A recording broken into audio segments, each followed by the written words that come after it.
Queria cumprimentar nosso presidente Zalci, cumprimentar a Laís pela fala e cumprimentar a todos vocês por terem vindo. Eu queria fazer uma observação. Eu estava aqui tentando prestar atenção no que a Laís estava falando e estava um pouco difícil de prestar atenção porque tinham muitas pessoas falando ao mesmo tempo, inclusive propositalmente para que a fala da Laís não aparecesse.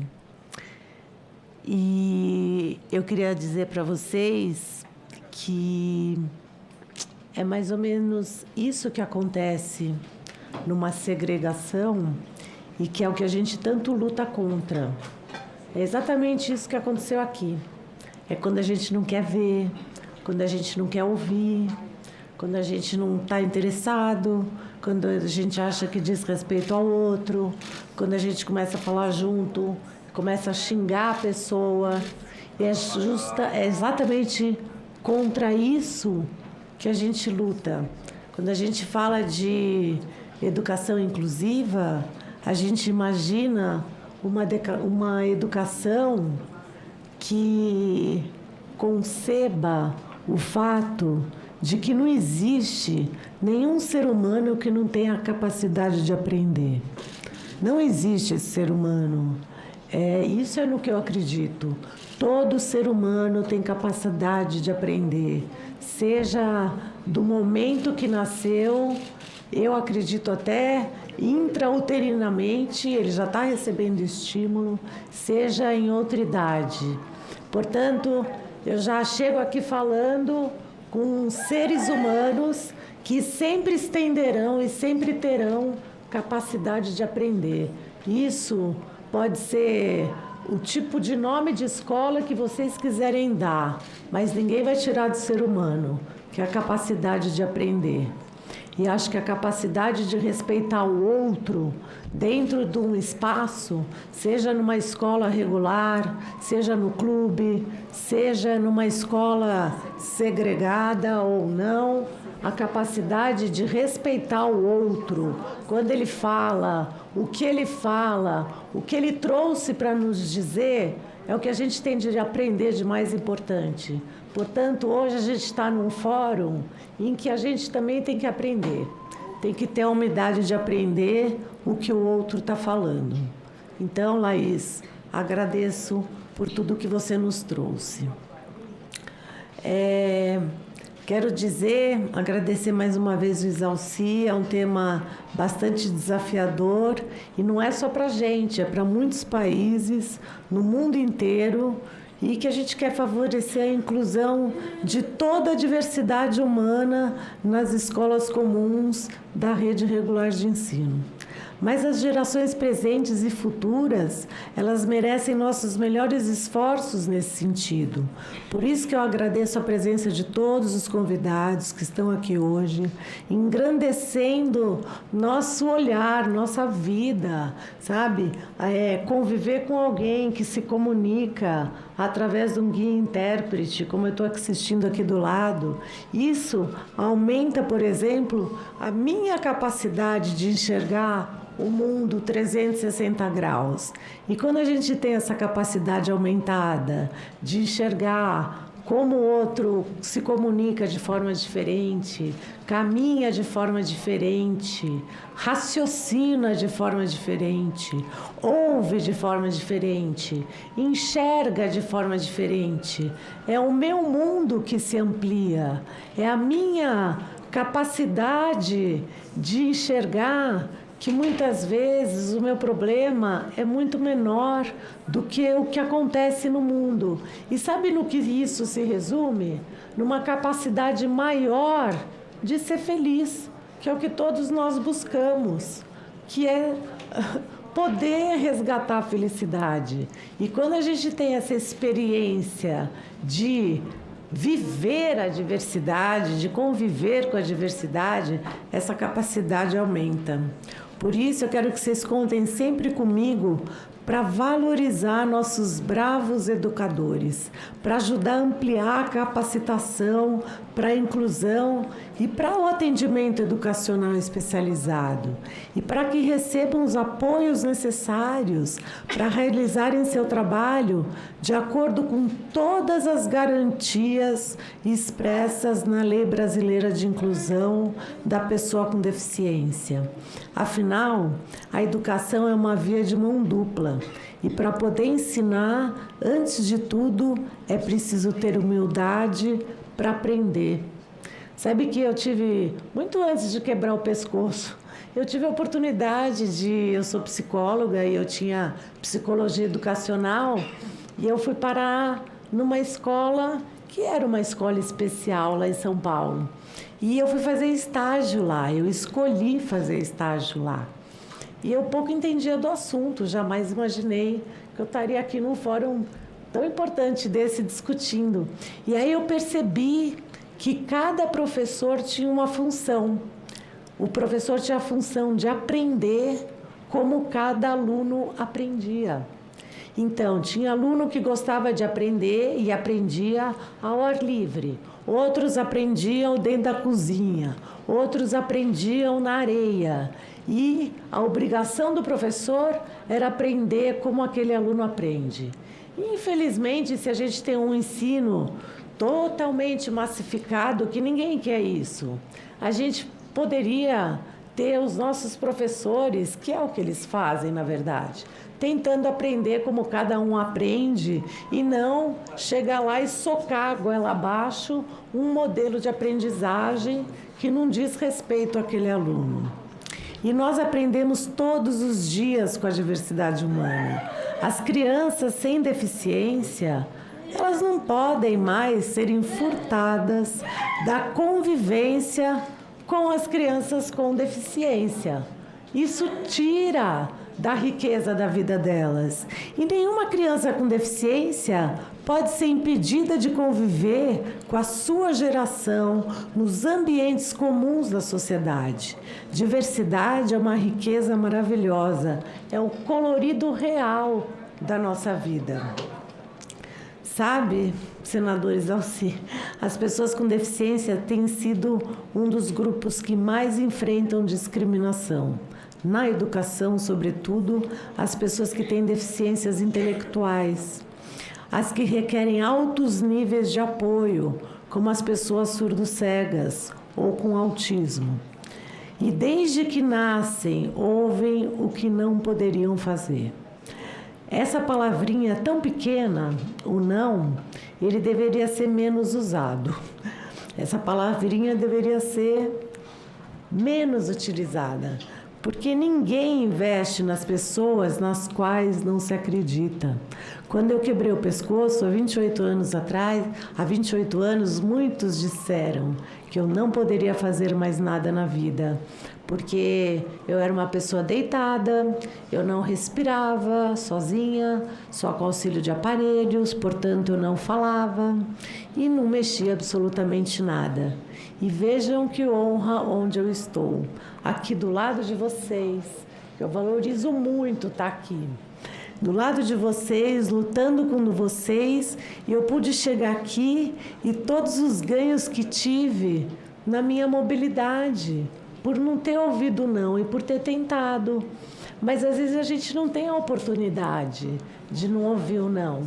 E eu sei, eu fui relatora do projeto que instituiu a política pública para quem tem transtorno do espectro autista.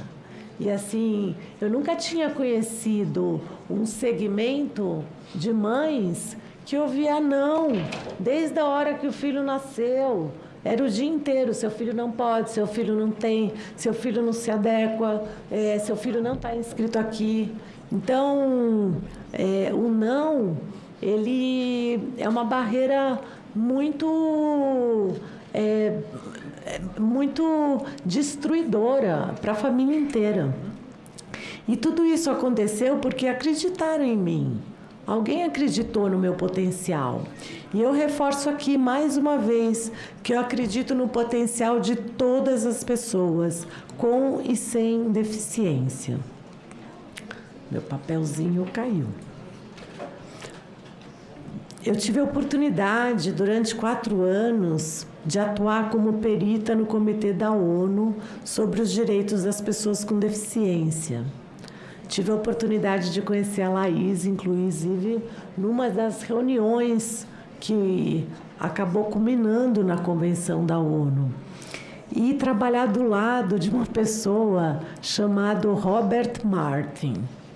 O Robert Martin é um homem neozelandês que nasceu com uma paralisia cerebral bastante severa, com uma deficiência intelectual, em 1957, e que também foi eleito perito da ONU. Eu falo do Martin, ele não está aqui, mas eu falo com ele com muita emoção, porque o Martin foi enviado, quando criança, para uma colônia de deficiência mental, apartado da sociedade. Aí o Martin descreveu, já adolescente, sobre os abusos que sofreu e dedica desde então a sua vida para combater as políticas de segregação. Vejam bem, eu estou contando a história do Martin, porque não tem, eu tenho um apreço, eu tenho um amor por tudo que as escolas especiais, como sempre foram chamadas no passado, trouxeram para a gente, porque era o que a gente tinha. E elas são quem tem mais expertise para ensinar as escolas regulares. Então, elas têm um valor enorme. Então, assim, estou falando do Martin, ninguém está falando que ninguém sofreu nenhum tipo de abuso aqui. Aí o Martin, ele organizou uma greve de trabalhadores rurais com a deficiência intelectual dele. E aos 20 e poucos anos, que eram os anos 70 do século passado, o Martin se tornou uma liderança na defesa dos direitos das pessoas com deficiência intelectual. E depois ele falou que quando eu era criança, as pessoas simplesmente não achavam que podíamos aprender coisas na escola comum. Mas isso não é verdade. Não podemos defender aqui no Senado a volta do preconceito sobre as pessoas com deficiência, sobre o que elas são capazes ou não. Chega do não. Entre os meus convidados estão autodefensores, como foi o Martin e ainda é, e que fazem parte do Instituto Jô Clemente, por exemplo, a antiga PAI de São Paulo, da Rede IN, e virão nas próximas audiências. E o Martin, eu e todos os peritos da ONU acreditamos que somente uma educação que leve em consideração a característica de cada um e que seja oferecida no mesmo sistema educacional geral, com todas as adaptações necessárias para as necessidades pedagógicas e que responda às habilidades, potencialidades e preferência de cada aluno. Isso trará essa mudança na sociedade que nós tantos almejamos. Essa é a educação do século XXI, que respeita a diversidade e já não busca mais homogeneizar o aprendizado. Isso está escrito na LBI. A gente não quer massificar o aprendizado, pelo contrário. E desde que a Convenção da ONU sobre os Direitos das Pessoas com Deficiência foi ratificada no Brasil com status de emenda constitucional em 2008, que garantimos o direito à educação inclusiva como um processo contínuo que envolve o trabalho incansável e permanente para promover mudanças nos conteúdos, nos métodos de ensino, nas abordagens, nas estruturas físicas, nas estratégias pedagógicas para superar as barreiras que ainda persistem. Temos, então, há 15 anos, uma nova concepção da deficiência, com o olhar dos direitos humanos que veio substituir o modelo médico do século passado, onde não podemos mais discriminar as pessoas em razão de suas diferentes formas de se locomover, de ouvir, de ver, de pensar, de aprender e de existir. Desse modo, a educação inclusiva deve ser entendida como um direito humano fundamental de todas as alunas e de todos os alunos. É o principal instrumento pela qual as pessoas com deficiência podem sair da pobreza, obter as condições para participar de suas comunidades, de serem envolvidas na comunidade e serem protegidas da exploração, dos abusos, da discriminação, da violência. E, nesse sentido, a educação desempenha um papel fundamental para desenvolver sociedades mais inclusivas, pacíficas, justas, humanas. Para encerrar minha fala, podemos ouvir nossos convidados, né? Quero lembrar que já em 1960, a Convenção da Unesco já convocou todos os países para a luta contra a discriminação no ensino. O relatório da Unesco de 2020, do monitoramento... Não, esse não é do... O relatório do Monitoramento Global de Educação da Unesco de 2020 apontou uma questão importantíssima. Já não se trata mais de debater os benefícios da educação inclusiva. Isso seria o equivalente a debater os benefícios da abolição da escravatura ou do fim do apartheid. É necessário avançar e investir na construção de sistemas inclusivos, e este é um processo contínuo, não um ponto final. E eu quero finalizar minha fala, Isalci, resgatando a memória do julgamento do Supremo Tribunal Federal, quando foi declarada a constitucionalidade da Lei Brasileira de Inclusão e da obrigação das escolas privadas promover a educação inclusiva. E eu reproduzo aqui a fala do ministro Edson Fachin. A escola não é dado escolher, segregar, separar, mas é seu dever ensinar, incluir, conviver. Ademais, o enclausuramento em face do diferente furta o colorido da vivência cotidiana, privando-nos da estupefação diante do que se coloca como novo, como diferente. E nosso dever é assegurar esse sistema educacional inclusivo no qual as pessoas com deficiência não sejam excluídas do sistema com a alegação de quem tem uma deficiência ou que não tem capacidade de aprender. Muito obrigada, Isalci.